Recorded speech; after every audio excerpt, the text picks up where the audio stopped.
ফিরহাদ হাকিমকে তোপ দাগলেন বিজেপি নেতা দিলীপ ঘোষ। এর পাশাপাশি মমতা বন্দ্যোপাধ্যায়কেও একহাত নিলেন দিলীপ। মমতা কি সুপারি নিয়েছেন পশ্চিমবঙ্গকে পশ্চিম বাংলাদেশ বানানোর? এমনটাই মন্তব্য করলেন দিলীপ ঘোষ। হয়তো অনেকে স্বাভাবিকভাবে হালকাভাবে নিচ্ছেন, যেমন পাকিস্তান বাংলাদেশের অনেকে উল্টাপাল্টা স্টেটমেন্ট দিচ্ছে তার সঙ্গে। আমি বলছি এত হালকাভাবে নেবেন না, কারণ পশ্চিমবাংলার অর্ধেক হিন্দু ওপার বাংলা থেকে উদ্বাস্তু হয়েই এসেছেন, হালকাভাবে নিয়েছেন বলে। তিনি একজন দায়িত্বশীল মন্ত্রী, একটি গণতান্ত্রিক সরকারের মন্ত্রী, মেয়র। তার কথা, তিনি তো সুরাবর্দির দিকেই যাচ্ছেন, দ্বিতীয় সুরাবর্দি হতে যাচ্ছেন। আমি জানি না মমতা ব্যানার্জির কি মত এ ব্যাপারে। তিনি একা নন, এর আগে হুমায়ুন কবিরের মতো একজন মমতা ব্যানার্জির এমএলএ তিনি হিন্দুদের কেটে গঙ্গায় ভাসিয়ে দেবেন বলেছেন। এই যে বিরাট চক্রান্ত, এটা যেটা আমরা বলে আসছি আগের থেকে, যে পশ্চিমবঙ্গকে পশ্চিম বাংলাদেশ তৈরি করার চক্রান্ত চলছে, সেদিকেই নিয়ে যাচ্ছে পরিস্থিতিটা।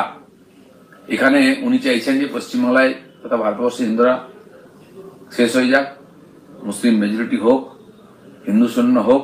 আমি ওনাকে জিজ্ঞেস করতে চাই, পাকিস্তান তো হিন্দু শূন্য হয়ে গেছে, কার লাভ হয়েছে? সিরিয়া, আফগানিস্তান, আজ বাংলাদেশে সেই দৃশ্য দেখছি আমরা। হিন্দুরা তো চলে গেল যেহেতু মুসলিম কান্ট্রি, তারপরে মুসলমানদের কি হবে? সেখানে গণতন্ত্র আছে, সংবিধান আছে, আইন আদালত আছে।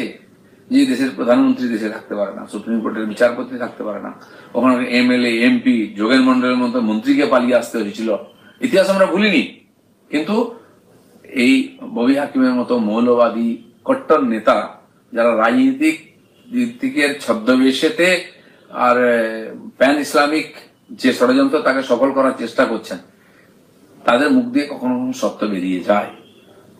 মুসলমান বা ইসলামিক কান্ট্রিতে কোথাও গণতন্ত্র নাই, গণতন্ত্র সেখানে তারা সহ্য করতে পারে না। বাংলাদেশ পাকিস্তান আমাদের অংশ থাকা সত্ত্বেও সেখানে দেখছেন গণতন্ত্রের কি অবস্থা। আমি মমতা ব্যানার্জিকে জিজ্ঞেস করতে চাই, ববি হাকিম কি আপনার ইচ্ছায় কাজ করছেন? আপনার কি বক্তব্য?